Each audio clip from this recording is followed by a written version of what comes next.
Olá, amigas e amigos que acompanham a programação cultural do canal Itabapoana TV. Estamos aqui no Espaço Cultural Luciano Bastos, nesse local que a gente respira história e cultura, para conversar com meu amigo e grande fotógrafo, Rolien Boixá, que a gente nossa que faz a diferença. Obrigado, Federico, pelo convite. O seu trabalho é muito importante e documental, né? Memória e cultura, memória e documento. Faz parte a gente precisa de gente como você para dar continuidade, as pessoas, né, verem isso lá no futuro, o que a gente falava sobre o passado, né? Exatamente, é muito importante. E ao mesmo tempo eu agradeço também a sua disponibilidade para essa entrevista. Nós vamos falar sobre um trabalho que vai entrar, um trabalho mais recente e ousado do Rolien, que é a Amazônia, do presente e do futuro, a partir do dia 4 de agosto, né? Vai até 29 de setembro. Aqui no Espaço Cultural Luciano Bastos. 2023. Mas antes um pouquinho, eu queria que você fizesse uma pincelada rápida, bem objetiva, sobre a sua trajetória como fotógrafo. Eu já registrei uma exposição sua sobre as mulheres em 2019 na Praça Verão da Portela. Já registrei uma exposição sua no Itavalho Hotel, que eu não me recordo. As rainhas de Bom Jesus, Queen, né? Isso, as rainhas.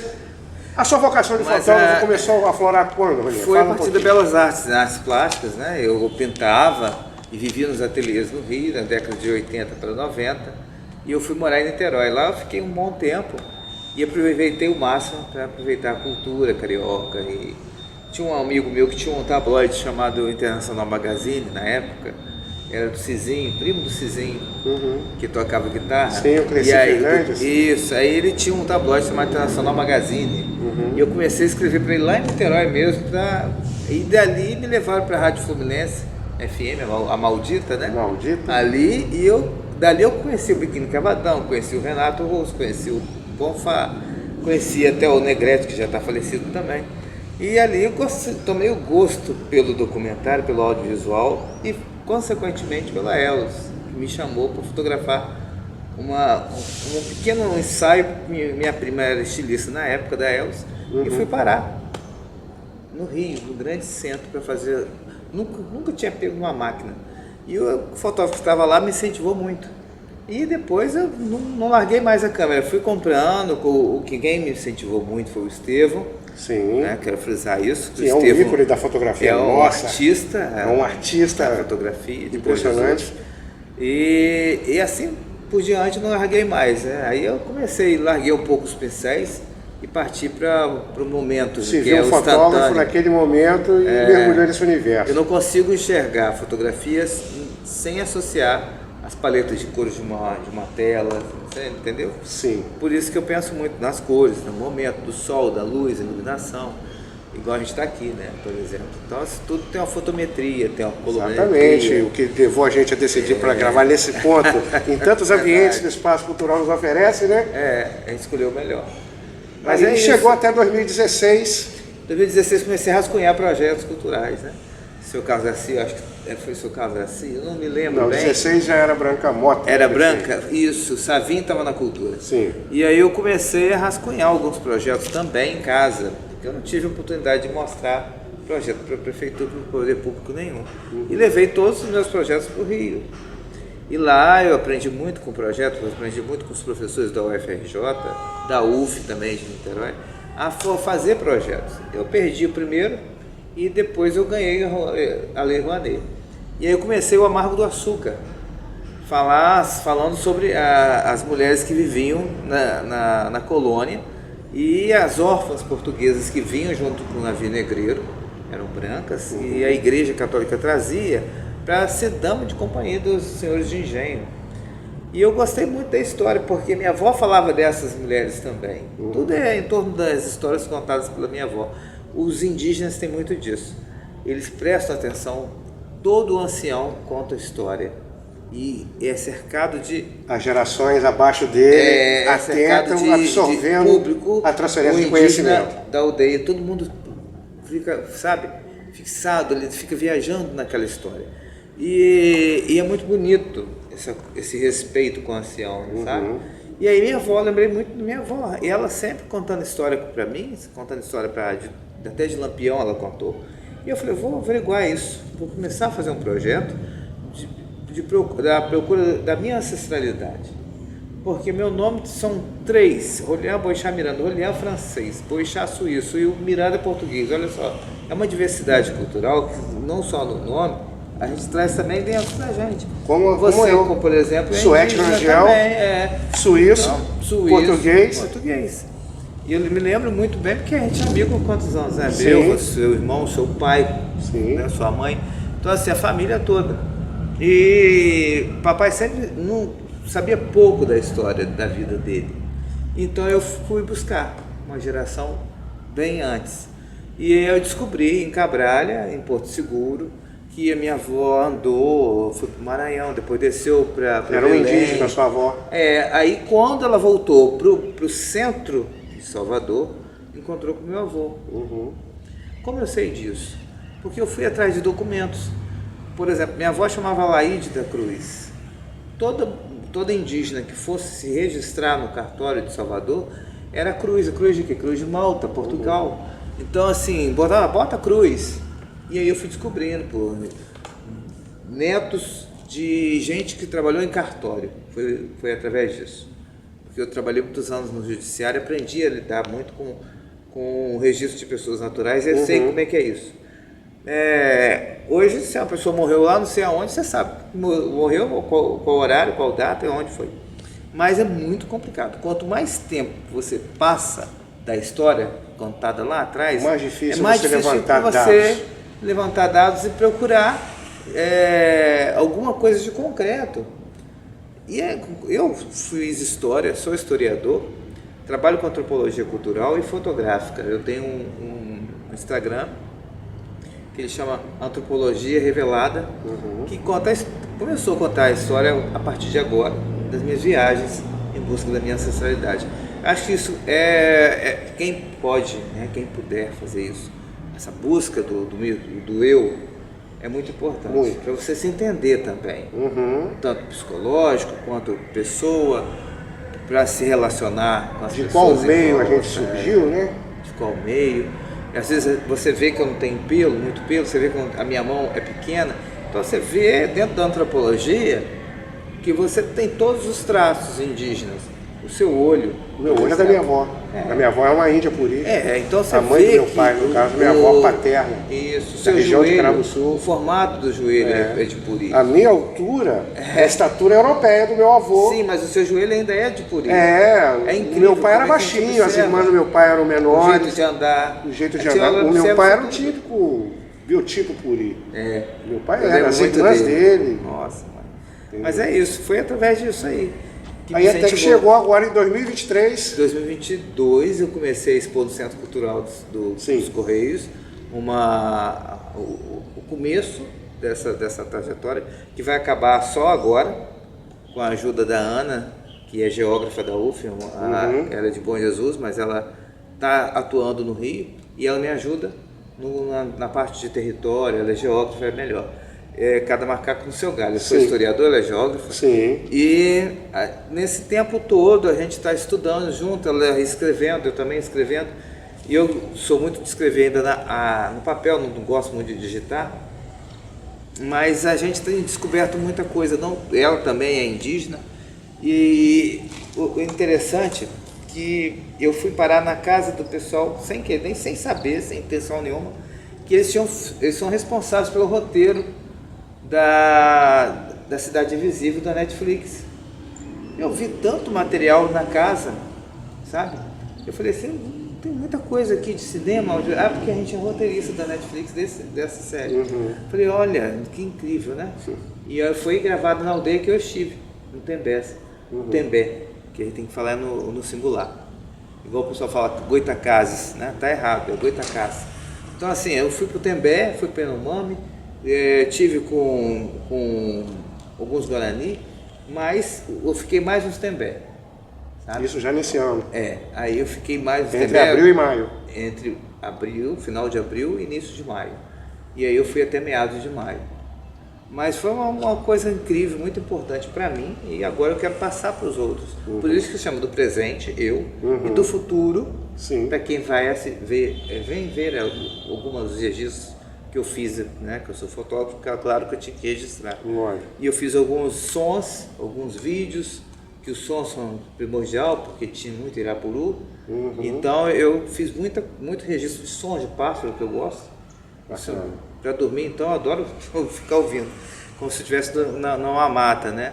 Mas eu fui entrando pelos igarapés lá e foi interessante, porque eu conheci a comunidade quilombola, que vai do Maranhão, do Belém até o Amazonas. Porque a floresta amazônica, ela pega a Venezuela. O pessoal pensa que é Manaus, eu não estive em Manaus. Eu estive dentro da mata. Peru, abrange Belém e Maranhão.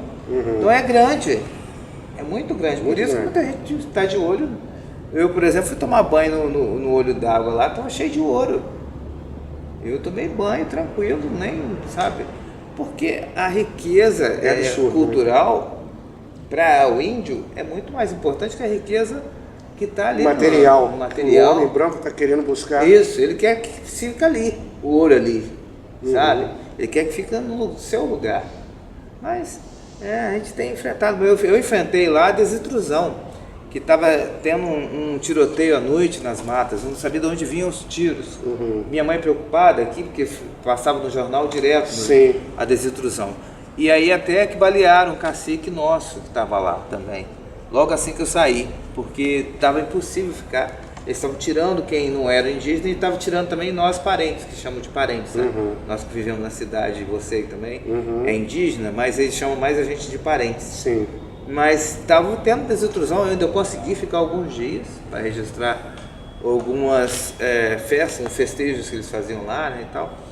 Mas foi muito bom para mim e agora eu quero mesmo mostrar com esse ambiente conflituoso que os indígenas viveram nos últimos 4 anos, mesmo agora, 6 meses depois do novo governo que assumiu e ter mudado a pauta radicalmente favorável a eles, o ambiente ainda é tenso lá. E o convívio de você diretamente com os indígenas teve um grau de dificuldade em função disso? Até eles...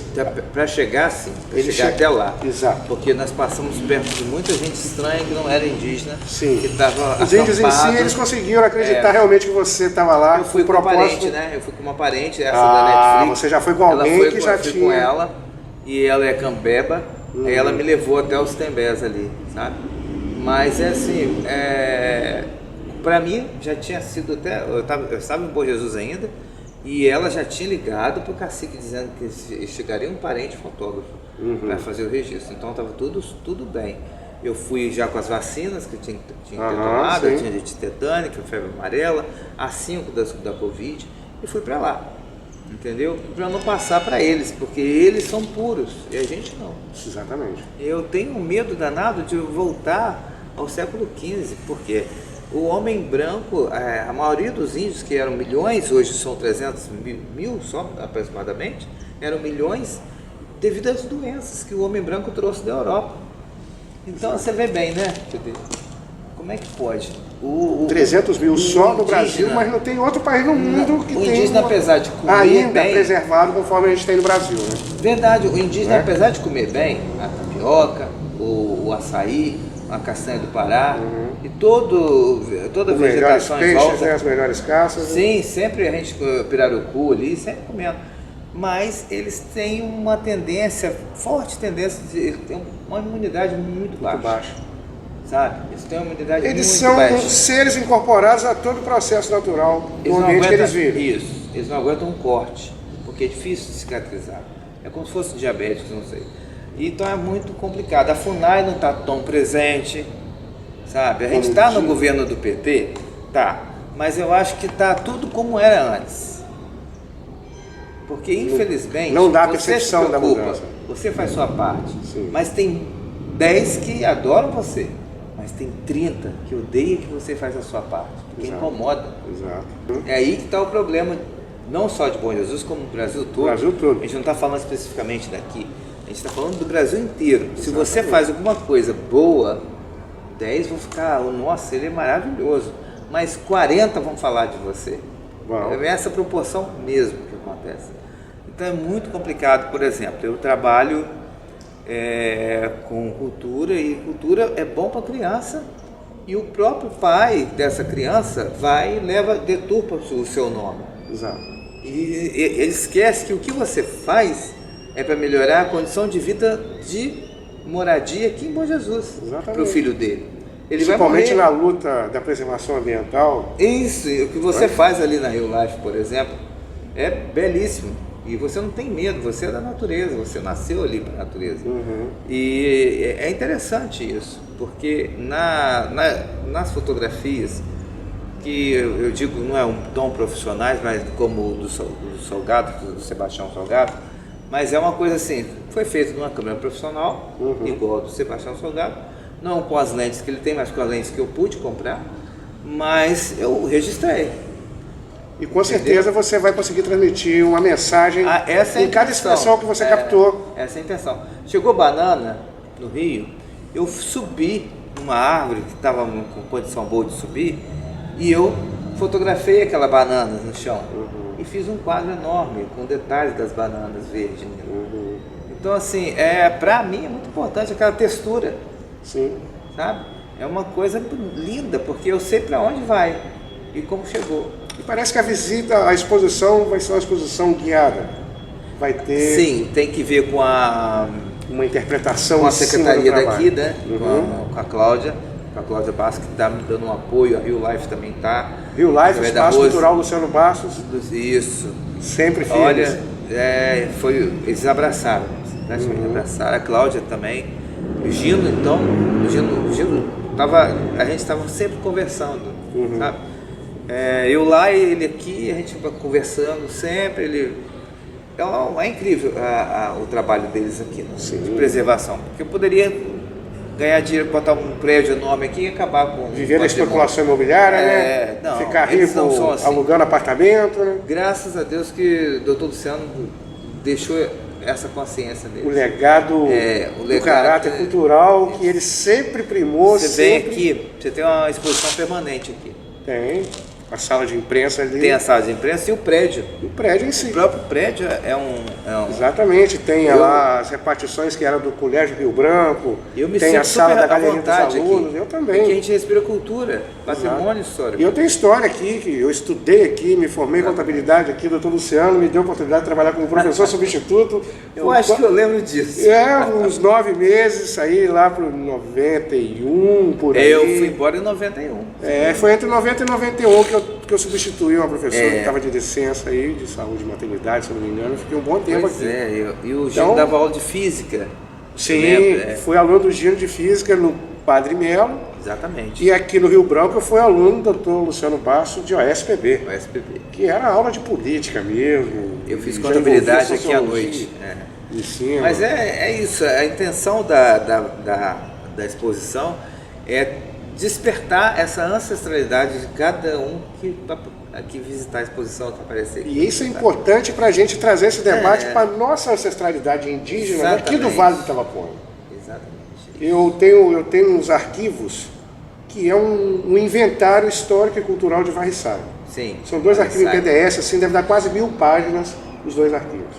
E nele tem um artigo de uma pessoa de Varriçai e com a foto da dona Zeferina Campos. Sim. Zeferina Campos se casou com o Domingos Campos. O Domingos Campos é um português que foi dono de grandes extensões de terra na segunda metade do século XIX, entre Varriçai e Santa Clara, pertencente a Porciúncula. A dona Zeferina Campos era uma índia puri que foi capturada pelo português numa tribo em Rosal. E depois que eu publiquei a foto dela e o texto, que é do bisneto dela, tem uma foto dela, sozinha, uma foto dela no casamento de uma neta dela. Ela morreu em 1914, dona Zeferina. Eu descobri ali, através de manifestações, que a família Campos de Calheiros são todos descendentes dela. A Mônica Campos, tem uma família grande em Campos em Calheiros.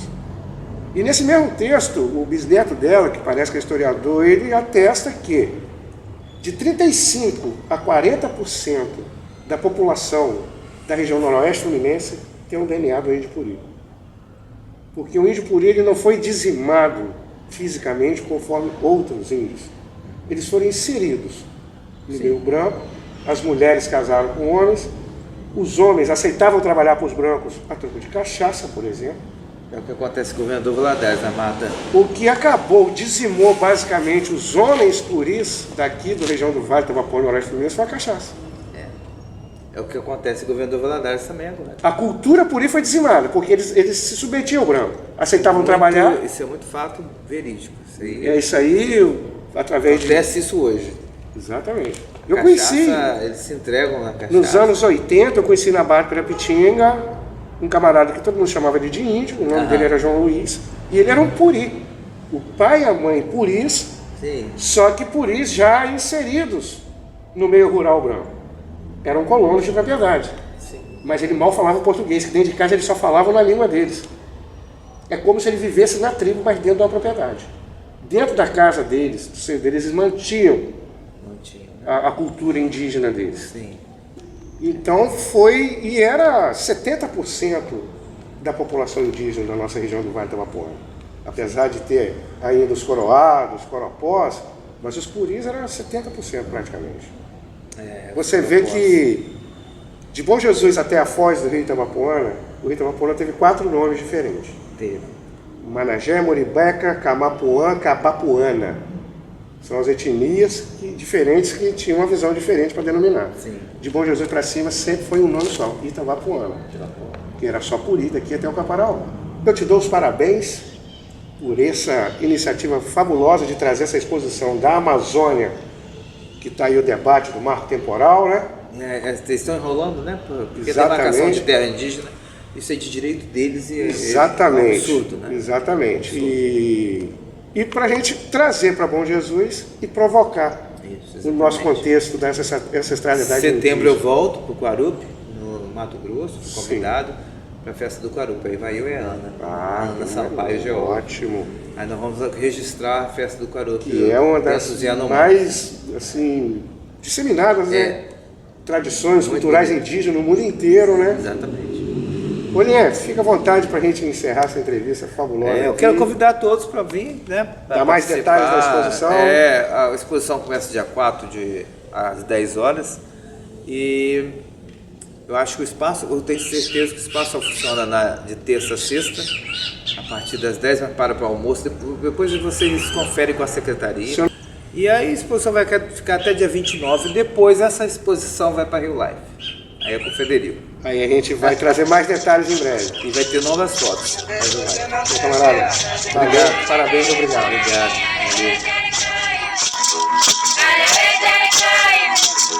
Valeu.